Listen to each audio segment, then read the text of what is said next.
Assalamualaikum warahmatullahi wabarakatuh. Kenalkan, saya Grisa Azahra dari Program Studi Fisika Fakultas Sains dan Matematika Universitas Diponegoro tahun 2020. Di sini untuk memenuhi tugas elektromagnetika, saya akan melakukan pembahasan terhadap soal-soal dari bab 5 sampai bab 8 dari buku Introduction to Electrodynamics, edisi keempat karya David C. Griffin. Pada bab 5 yaitu bab magnetostatik. Saya milih soal 5.4, mana suppose that the magnetic field in some region has the form B sama dengan Z X hat. Berarti dia medan magnet B sama dengan K Z X hat, dengan K-nya itu konstan. Find the force of the square loop, tentukan gaya pada loop persegi dengan sisi A, Y, Z, plane and centered at the origins. If it carries current I, berarti dia membawa arus I berlawanan arah counterclockwise terhadap arah jarum jam. Itu di sini kita gambar sketsa dari loopnya dulu. Dengan di sini ada sumbu Z, ini Y, kita buat bentuk persegi sisi-sisi A. Di sini ada gaya top, F top dan F bottom. Di sini kita punya medan magnetnya tadi ZX hat, di mana dia dalam keadaan plus ketika Z-nya lebih besar daripada 0 dan minus pada Z-nya lebih kecil daripada 0. Sini kita cari gayanya itu sama dengan I L tor L cross tor B, dengan dimana dengan F top sama dengan I alpha kali B Z hat, dengan Z-nya itu A per 2.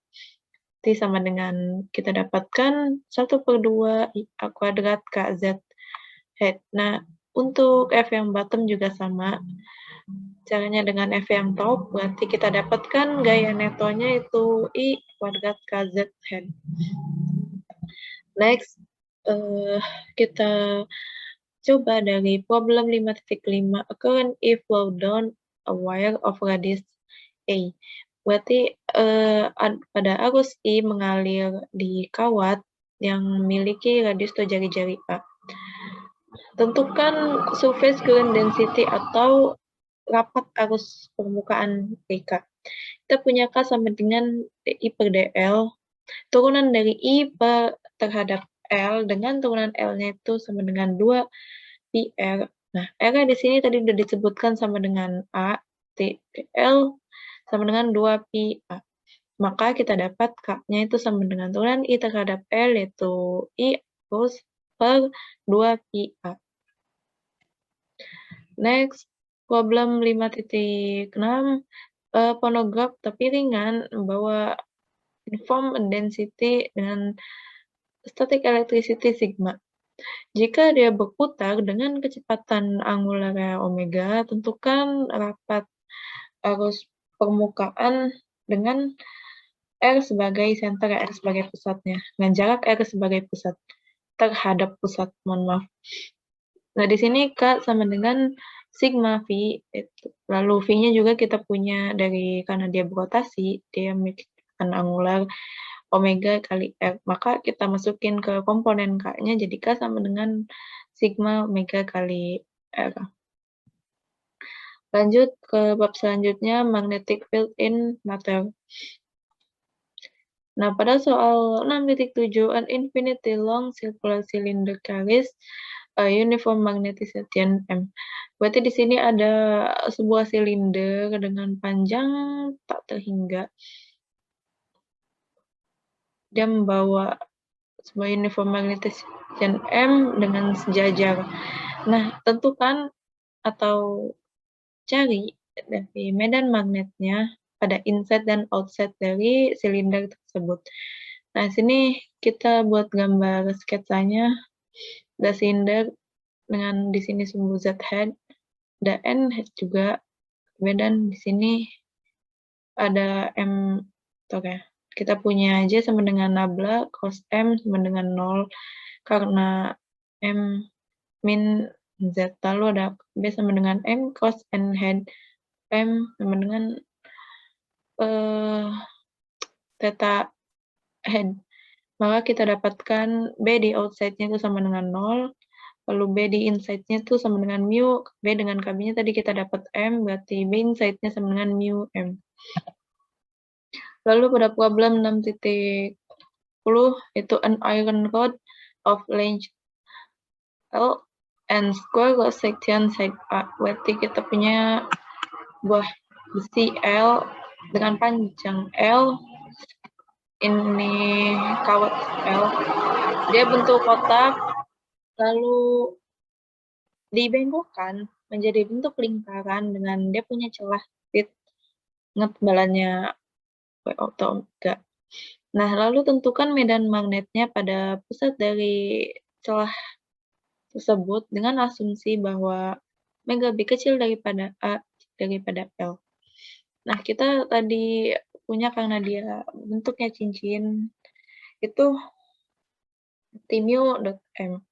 Nah, pada medan magnetnya yaitu B sama dengan akar 2 mu sub I per pi kali R.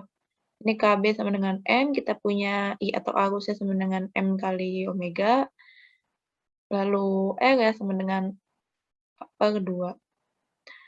Maka kita dapat medan magnetnya itu sama dengan akar 2 mu M omega per pi kali A per 2. Lalu kita bisa keluarkan juga, jadi medan magnet sama dengan, atau B sama dengan mu M kali 1 min 2 akar 2 omega per pi A. Lalu pada soal selanjutnya itu 6.12, an infinitely long cylinder of radius R, jadi sebuah silinder dengan panjang tak terhingga, dis R, dan pemagnetisian dengan sejajar bahwa M sama dengan Ks z head, dengan K-nya itu konstan dan S merupakan jarak aksis, lalu tidak ada arus yang mengalir. Lalu tentukan atau cari medan magnet di inside dan outside dari silinder dengan dua metode yang berbeda. Nah, di sini saya pakai yang A, local Aldebone current, dan hitunglah medan magnetnya. Nah, kita tadi punya M sama dengan Ks Z head, mana J-nya kita sebelumnya juga punya nabla cos M sama dengan minus K theta head, lalu kita punya K sama dengan M cos N head, kita dapat K R theta head. Maka kita dapatkan B out-nya sama dengan 0, S sama dengan S-nya kita juga cari, S itu sama dengan integral tertutup dari B, DI sama dengan BL, mu atau sama dengan mu I, di mana I-nya itu sama dengan integral dari JB DA plus KL. Jadi kita dapatkan S-nya sama dengan mu KS, di mana B inside-nya, kayaknya kita dapat menentukannya yaitu mu KS Z head. Next, kita masuk ke bab elektrodinamik. Soal yang pertama, problem 7.3. Two metal objects are embedded in weakly conducing material of conductivity. Jadi sebuah objek metal, dia punya konduktivitas bahan berupa sigma. Tentukan bahwa resistansi diantaranya yaitu relate atau sejajar dengan kapasitansi yang ditunjukkan pada pertemuan R sama dengan epsilon 0 per sigma C. C di sini adalah kapasitansi. Nah, kita dapatkan bahwa kita tahu I adalah integral tertutup dari J ds sama dengan J-nya itu sendiri merupakan sama dengan sigma kali E. Jadi kita dapat tuliskan atau kita dapat keluarkan sigmanya dari integral tertutup E ds. Jadi kita dapatkan sigma kali Q per epsilon 0. Kita sendiri tahu Q adalah C dikali V dengan V tegangan itu R kali I. Jadi Q sama dengan C dikali I kali R. Maka I epsilon 0 per sigma sama dengan C dikali R kali I. Dan kita dapatkan persamanya R sama dengan epsilon 0 per sigma kali C. Lalu pada problem 7.15, along solenoida dengan radius A, dan N per satuan panjang dia membawa arus dengan fungsi T pada arah theta N. Tentukan medan listrik secara besaran dan arahnya distance S from the axis pada inside dan outside dari solenoida dengan pendekatan kuasi-statik. Nah, kita punya integral tertutup dari d rho sama dengan minus d dt integral b ds. Nah, ada dua keadaan. Jika S-nya lebih kecil dari A, maka kita punya persamaan 2pi S. S sama dengan minus d per dt S kuadrat pi mu n dt. Nah, kita dapatkan E-nya sama dengan minus mu n S per 2 I per dt. Lalu ketika S-nya lebih besar daripada A, itu 2pi S. S sama dengan minus D per dt A kuadrat pi I dt. Sedangkan E-nya sama dengan minus mu n A kuadrat per 2S I per dt. Lalu ke soal selanjutnya 7.5. Sebuah baterai dengan GGL epsilon dengan resistansi internal dengan resistansi variabelnya R besar. Jadi beda, resistansi internalnya itu R kecil dan resistansi internal yang besarnya itu R besar. Lalu jika kita ingin mengalihkan daya, mana R yang kita perlukan gitu, yang kita pilih gitu. Nah, di sini ada gambar kayak dua plat dan Mickey GGL itu. Kita tahu I adalah epsilon per R besar R kecil. Dua resistansi yang berbeda. Maksudnya kita juga tahu persamaan dari daya itu sama dengan I kuadrat kali R. Berarti kita dapat tuliskan epsilon kuadrat kali R per R plus R dikuadratkan. Turunan dari daya terhadap R terhadap resistansi dapat kita tuliskan pada persamaan yang bisa dilihat sendiri di share screen saya. Lalu kita dapatkan bahwa turunan dari daya terhadap resistansi itu sama dengan 0. Berarti nilai resistansi variabel dengan resistansi internal itu nilainya sama. Lalu masuk ke bab selanjutnya itu conservation law. Di sini ada soal 8.5 yaitu bayangkan dua parallel infinite sheet dia membawa sebuah muatan charge pada permukaan plus sigma di mana Z-nya itu sama dengan D, lalu minus sigma di mana Z-nya sama dengan 0. Kita pindah pada sumbu Y dengan kecepatan V yang konstan. Lalu tanya momentum elektromagnetik pada area A. Atau E-nya itu sama dengan minus sigma per epsilon 0 Z head. Dengan B-nya, dapat ini, itu minus mu sigma V X head. Lalu kita punya G sama dengan epsilon E cross B, itu sama dengan mu sigma kuadrat V Y head. Berarti kita dapatkan momentumnya, tadi Z-nya sama dengan D, berarti D A kali G sama dengan D dikali A mu sigma kuadrat V Y head. Pada problem 8.6, a charge parallel plate kapasitor berarti sebuah plat kapasitor dengan E-nya itu sama dengan E Z head is placed in uniform magnetic field, B sama dengan B X head. Tunjukkan pada gambar. Berarti kita suruh nyari momentumnya juga di sini. Kita dapatkan dari problem sebelumnya juga G sama dengan epsilon E cross B.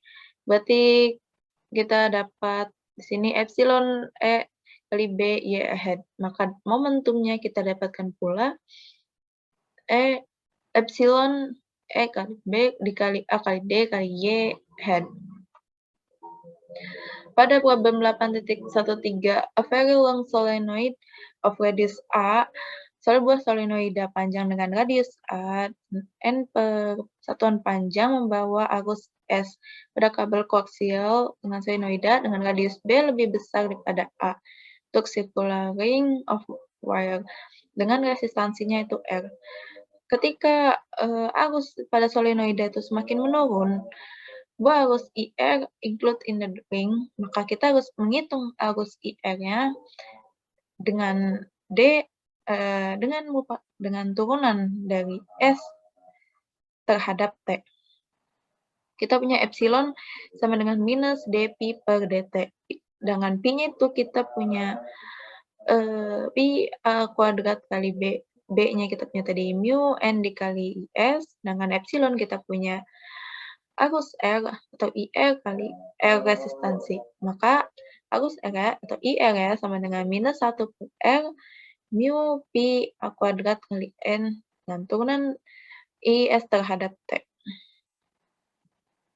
Mungkin cukup sekian yang bisa saya sampaikan. Mohon maaf atas segala kesalahan dan kekurangan yang terjadi. Semoga kedepannya dapat lebih baik lagi. Terima kasih. Assalamualaikum warahmatullahi wabarakatuh.